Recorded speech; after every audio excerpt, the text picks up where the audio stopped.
అందరికీ జై హింద్, వందే మాత్రం. నమస్కారం. ఈరోజు మనం ఒక ప్రశ్న మనందరం మనం వేసుకుందాం. అమెరికాలో అమెరికన్స్, బ్రిటిష్లో బ్రిటిషర్స్, చైనాలో చైనీయులు లేదా జపాన్లో జపనీయులు ఎవరైనా ఆ దేశపు పౌరులు అదే దేశంలో పునర్వాసితులుగా ఉంటారా?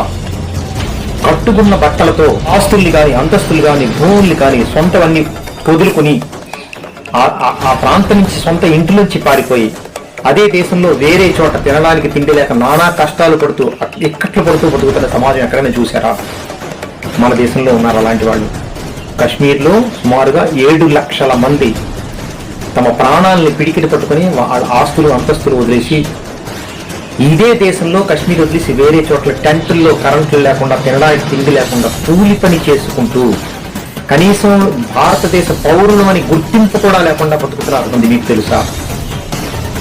ఇంకో విశేషం, బర్మా నుంచి, బంగ్లాదేశ్ నుంచి, అదేవిధంగా పాకిస్తాన్ నుంచి రకరకాల రూపాలుగా భారతదేశంలో చొరబడి వెస్ట్ బెంగాల్లో లేదా కలకత్తాలో లేదా ఒడిస్సాలో, ఆంధ్రప్రదేశ్లో, హైదరాబాద్లో, తెలంగాణలో, కశ్మీర్లో సుమారుగా 6 కోట్ల మంది ఈ దేశంలో ఆనందంగా, హాయిగా, విలాసంగా బతుకుతున్నారు. మీకు తెలుసా?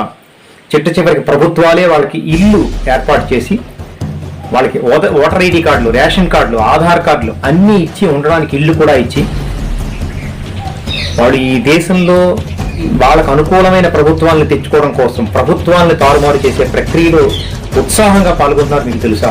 ఈ దేశాన్ని అస్థిరత్వం స్థితికి తీసుకెళ్లాలని ప్రయత్నం చేస్తున్నారని మీకు తెలుసా?